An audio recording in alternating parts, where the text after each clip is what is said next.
Hello guys, সবাই কেমন আছো? আশা করি সবাই ভালো আছো এবং সুস্থ আছো। আমি অভিজিৎ ব্লগস 19 ঘুরতে ঘুরতে খেতে খেতে চলো এক্সপ্লোর করা যাক ইউটিউব চ্যানেলের আরেকটি নতুন ভিডিওতে সবাইকে স্বাগত।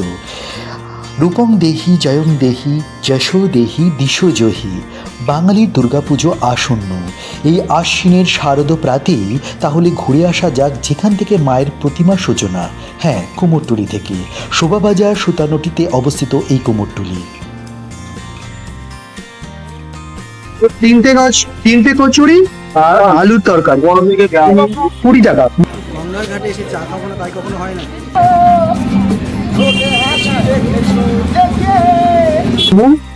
Diamond shape jumbo fish fry. Kumartuli উত্তর কলকাতায় কুমোরটুলির সরু গলিতে হাতে টানা রিক্সা চলতে পারার মতো জায়গাটুকুই মেলে কোনো মতে।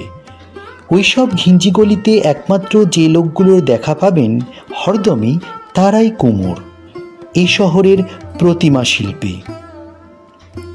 কুমোরটুলি উত্তর কলকাতার একটি ঐতিহ্যবাহী স্থান, যা মূলত মৃৎশিল্পীদের বাসস্থান এবং ভাস্কর্য তৈরির জন্য বিখ্যাত।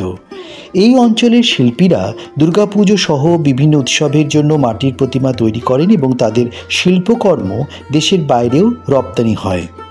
কুমোরটুলি নামের অর্থই হল কুমোরদের বাসস্থান।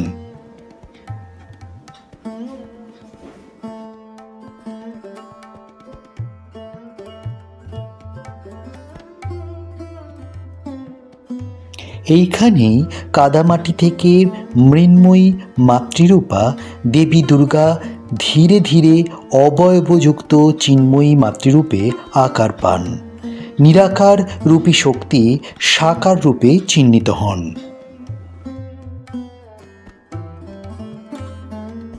কুমোরটুলির কর্মশালাগুলো আয়তক্ষেত্রাকার আকৃতির, দেওয়াল ইট দিয়ে তৈরি, টিনের ছাদ সাপোর্ট করা আছে বাঁশ দিয়ে এবং মেঝে সিমেন্টের। রথযাত্রার দিন গণেশ এবং লক্ষ্মী পুজো দিয়েই গাঁড়াল কাঠামো পুজো শুরু হয়। প্রথমে কাঠের একটি কাঠামো তৈরি করা হয়, তারপর বাঁশের ফ্রেমের উপর খড় এবং সুতুলি দিয়ে প্রতিমার আকার দেওয়া হয়। প্রতিমা বানাতে প্রধানত দু ধরনের মাটির ব্যবহার করা হয়, এঁটেল মাটি ও বেলে মাটি। এঁটেল মাটি দিয়ে মূর্তি গড়া হয় এবং তারপর বেলে মাটি দিয়ে সেই মূর্তিগুলিকে পালিশ করা হয়। গঙ্গা থেকেই প্রধানত মাটি আনা হয়, তবুও উলুবেড়িয়া থেকেই মাটি আনাই পছন্দ করেন কুমোরটুলির কুমোরেরা। আজ আমরা কুমোরটুলিতে চলে এসেছি। পুজোর অনেক বাকি, মোটামুটি প্রায় 25 দিন বাকি, কিন্তু এখানে অলরেডি কিন্তু পুজো শুরু হয়ে গেছে আর পুজোর প্রস্তুতিও শুরু হয়ে গেছে। আজকে আমরা কুমোরটুলিতে আপনাদের সমস্ত কিছু খুঁটিনাটি ঘুরিয়ে দেখাবো এবং পুজো কীভাবে শুরু হয়ে গেছে সেটা আপনাদের দেখাবো। এই কুমোরটুলিতে পুজোর প্রস্তুতি এখানে কেমন শুরু হয়ে গেছে সেটা তোমাদের দেখাবো। চল যাওয়া যাক। 17 শতকের গোড়ার দিকে কৃষ্ণনগর থেকে কুমোররা এসে বসবাস করতে শুরু করেছিল এই কলকাতায়। অবিভক্ত বাংলার নদিয়া জেলার মহারাজা ভবানী মজুমদার 1606 সালে প্রথম দুর্গাপূজার প্রচলন করেন। পরে নবদ্বীপ, শান্তিপুর, কৃষ্ণনগর থেকে কুমোররা ভালো আয়ের আশায় এই কলকাতায় বসবাস করতে শুরু করেন। এরপর 1757 সালে শোভাবাজার রাজবাড়ির রাজা নবকৃষ্ণদেব কলকাতায় দুর্গাপূজা শুরু করেন। তখনকার দিনে কুমোররা জানত না যে সিংহ কীরকম দেখতে হয়, তাই রাজা নবকৃষ্ণদেবের বাড়ির দুর্গা প্রতিমায় সিংহের জায়গায় ঘোড়ার রূপ দেওয়া হয়। সেটির প্রচলন আজ অবধি অব্যাহত। 1757 সালে পলাশির যুদ্ধের পর ইস্ট ইন্ডিয়া কোম্পানির আমলে ব্রিটিশরা বিভিন্ন লোকের কাজকর্মের জন্য বিভিন্ন জায়গা নির্ধারণ করেন, যেমন সুরা বিক্রেতাদের জন্য সুরিপাড়া, কাঠের মিস্ত্রিদের জন্য ছুতরপাড়া এবং কুমোরদের জন্য আজকের কুমোরটুলি বা পটুয়াপাড়া।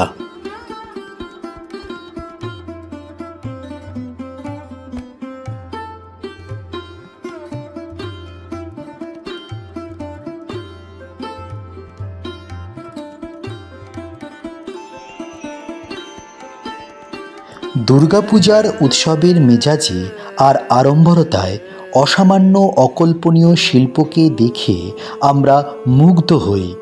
বাহুবাদী আর তার সামনে বিভিন্ন পোজে সেলফি তুলে স্মৃতির ক্যানভাসে ক্যামেরাবন্দি করে রাখি বটে, কিন্তু এই অনন্য শিল্পীর সৃষ্টির আড়ালে সেই সুদক্ষ নিপুণ অসামান্য শিল্পীদের দক্ষতা এবং নামকে কজনই বা আমরা জানি বা মনে রাখার চেষ্টা করি।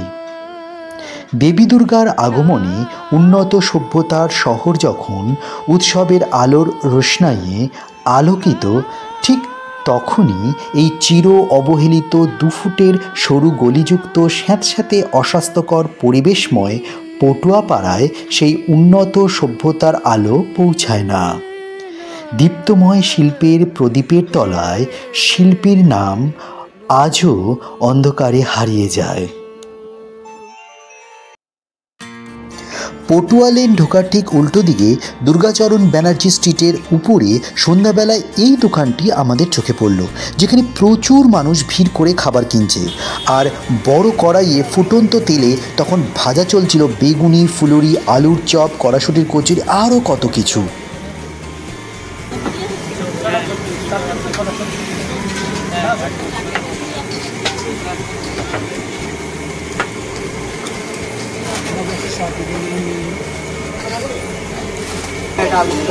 এখানে কচুরি, কচুরির সঙ্গে আলুর তরকারি দেওয়া হয়, আর তাছাড়াও রয়েছে আলুর চপ, সিঙ্গাড়া, বেগুনি, ফুলুরি, ডাল বড়া সব রয়েছে। আচ্ছা, একদম গরম গরম দারুণ স্বাদের কচুরি। দাদা, দোকান কটা থেকে কটা খোলা থাকে? সকাল 7টা থেকে 11টা, 4:30 থেকে 1:30। সকালেও কি কচুরি ফচুরি সব পাওয়া যাবে তো?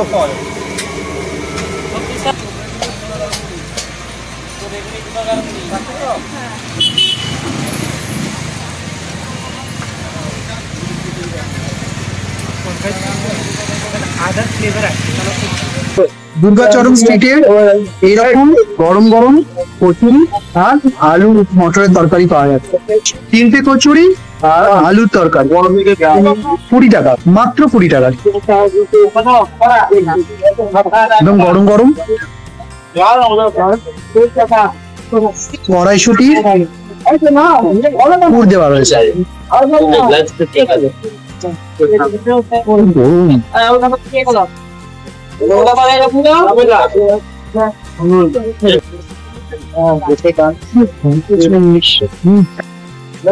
দারুণ।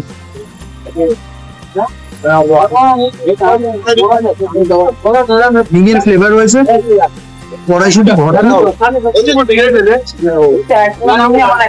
একদম টিপিক্যাল, একদম ঘরের কচুরি। এখন নিয়েছি সিঙ্গারা আর একটা ভেজিটেবল চপ, সাইজ বেশ বড়, অনেক বড়, আর এক একটা 7 টাকা করে দাম। এটা ভেজিটেবল চপও 7 টাকা আর সিঙ্গারাও 7 টাকা, একদম রিজনেবল প্রাইস। তো এই বলছে একদম মুচমুচে ভাতটা, ভিতরে আলু স্টাফিং করা আছে, একটু সসে ডিপ করে এবার ভেজিটেবল চপ খাচ্ছি। ভেজিটেবল চপটা খুব সুন্দর খেতে, মিষ্টি মিষ্টি ভালো। এখন আমরা দাঁড়িয়ে আছি কুমোরটুলি ঘাটে, আমার পিছনেই দারুণ একটা স্ট্রাকচার। এখানে আপনারা সন্ধ্যাবেলা দারুণ একটা সময় কাটাতে পারেন কাপলসদের সঙ্গে, আপনার পরিবারের সঙ্গে।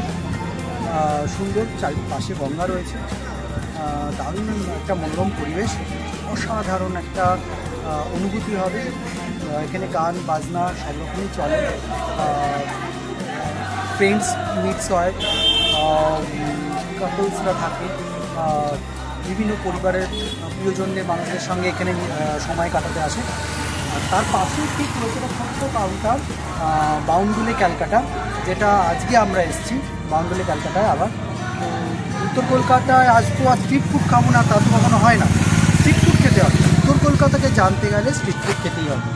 এবং আপনাদের কাছে মানে তোমাদের কাছে আমি খুব রিজনেবল প্রাইসে স্ট্রিট ফুড, দারুণ দারুণ স্ট্রিট ফুড আমি নিয়ে আসছি এই পুজোতে খাওয়ার জন্য। এই পুজোতে তোমরা এখানে ট্রাই করতেই পারো, দারুণ খাওয়া দাওয়া, সুন্দর। তো আমরা যাবো, তোমরা কী খাচ্ছি কী নেব সেটা তোমাদের আমরা দেখাবো। আর তার সঙ্গে দেখাবো হচ্ছে এই কুমোরটুলি ঘাটে কিছু কিছু সময় কাটাবো আমরা।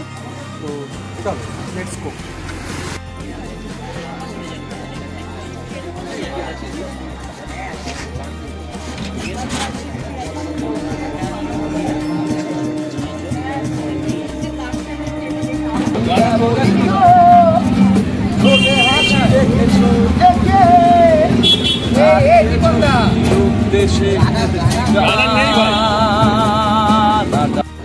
গঙ্গার ঘাটে এসে চা খাবো না তাই কখনো হয় না। তো লেবু চা নিয়ে নিয়েছি, লেবু চা 15 টাকা।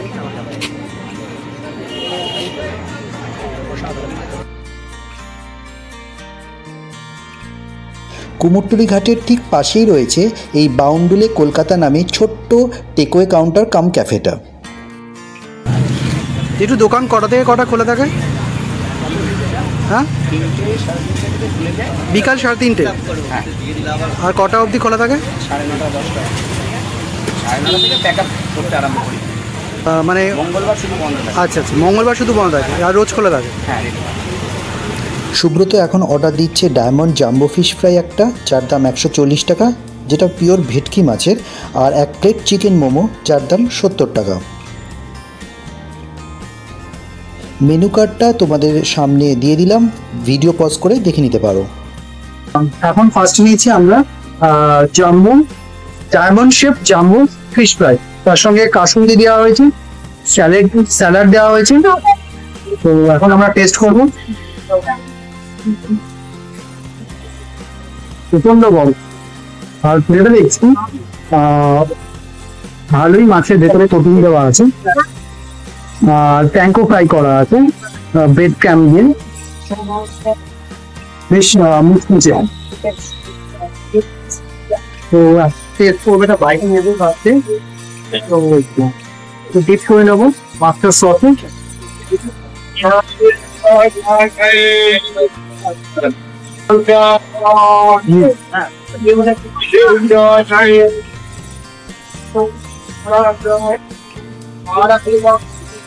মাছের সস দিয়ে ব্যাপারটা পুরো জমে আছে, অসম লাগবে। একটুখানি স্যালাড কি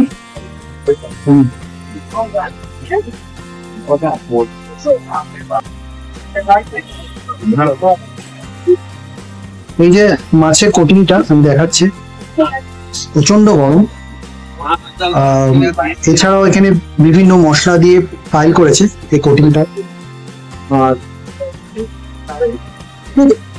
মশলা খুবই।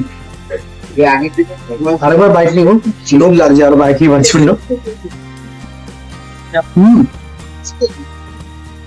না যে ক্রাঞ্চিনেসটা আছে না, এটা ফিল হচ্ছে। মাছের একটা ভেটকি, মাছের একটা হালকা ফিশি স্মেল আছে, খুব ভালো, অসাধারণ অসাধারণ লাগে খেতে, কোনো কথা হবে। হাতে চলে এসছে এখন চিকেন মোমো, 4 পিস, 1 2 3 4 5 পিস থাকে, সরি 5 পিস থাকে। একটা সস দেওয়া হয়েছে, আর এর দাম হচ্ছে 70 রুপিস। তো ট্রাই করবে।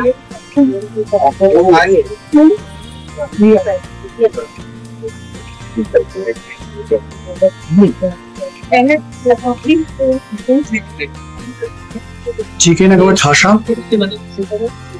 দেখুন কোটিংটা পাতলা একটা কোটিং, চিকেন একেবারে ঠাসা, আর গন্ধটা ছবি দারুণ স্মেল আছে। এই পুরো মোমোটাকে যে টেস্ট আছে, মোমোতে টেস্ট আছে, প্রচুর এনহ্যান্স করছে, দারুণ দারুণ লাগবে।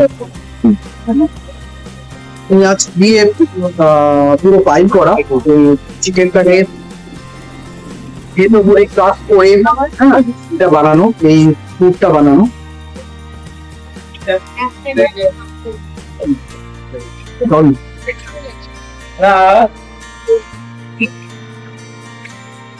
তারপর এটাও জমে গেল, পুরো জমে কি।